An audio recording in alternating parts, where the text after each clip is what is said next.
আল্লাহ হাবিব সাল্লাল্লাহু আলাইহি ওয়াসাল্লাম বলেছেন যে তোমরা পাঁচটা জিনিসের আগে পাঁচটা জিনিসকে গুরুত্ব দাও। এক নাম্বার হলো তোমার যৌবনকে গুরুত্ব দাও বৃদ্ধ হয়ে যাওয়ার আগে। দুই নম্বরে তোমার ধন সম্পদের গুরুত্ব তুমি ফকির হয়ে যাওয়ার আগে। তোমার যে ধন সম্পদ আছে মনে করো না এটা আজীবন থাকবে, যে কোনো সময়ই সম্পদ নষ্ট হয়ে যেতে পারে। এরপর আল্লাহ হাবিব সাল্লাল্লাহু আলাইহি ওয়াসাল্লাম বলেছেন সিহহাতাকা ক্বাবলা সাকামিক। তিন নম্বর গুরুত্ব দাও তুমি অসুস্থ হয়ে যাওয়ার আগে সুস্থতাকে গুরুত্ব দাও। এরপর আল্লাহ হাবিব সাল্লাল্লাহু আলাইহি ওয়াসাল্লাম বলেছেন ফারাগাকা ক্বাবলা শুগলিক।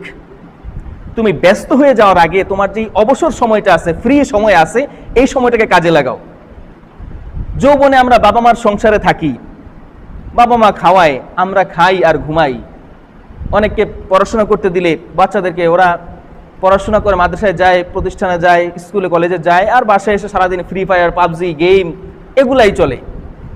এই যে এই অবসর সময়টা সে পাইলো, সে তো আসলে এটা গুরুত্ব বুঝলো না। এটার গুরুত্ব আপনাদেরকে বুঝাইতে হবে। এই যে সময়ের গুরুত্বটা বুঝলো না, যার ফলে তার জীবনটা, এই দুনিয়ার জীবনটাও ধ্বংস হয়ে গেল।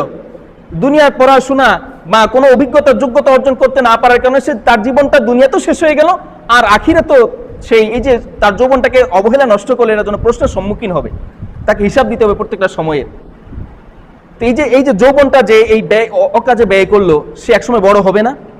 বড় হলে কি তার এই অবসর সময় পাওয়ার সুযোগ আছে? সে এই সময়টা আর পাবেই না।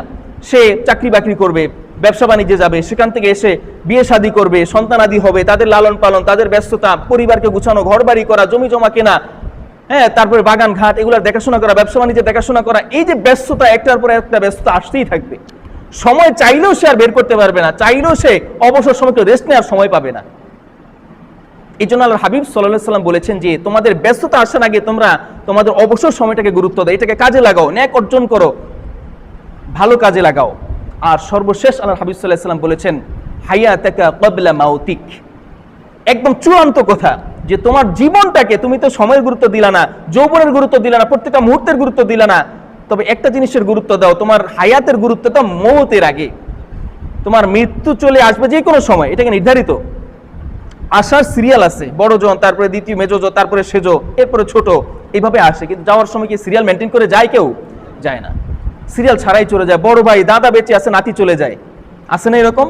সন্তান জন্মগ্রহণ করছে, মায়ের গর্ভ থেকে বের হয়েছে, 2-1 দিন ছিল, 7 দিন ছিল, এরপরে মারা গেছে, অথচ বাবা মা সুস্থ জীবিত আছে।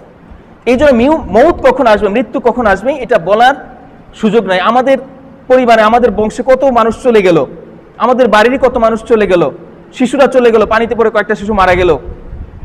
আলহামদুলিল্লাহ আমার আব্বা জীবিত আছেন, 85+ বয়স তার, আলহামদুলিল্লাহ। এই যে সিরিয়াল দেখেন, কোনো সিরিয়াল আছে যাওয়ার? আসার সিরিয়াল আছে, কিন্তু যাওয়ার কোনো সিরিয়াল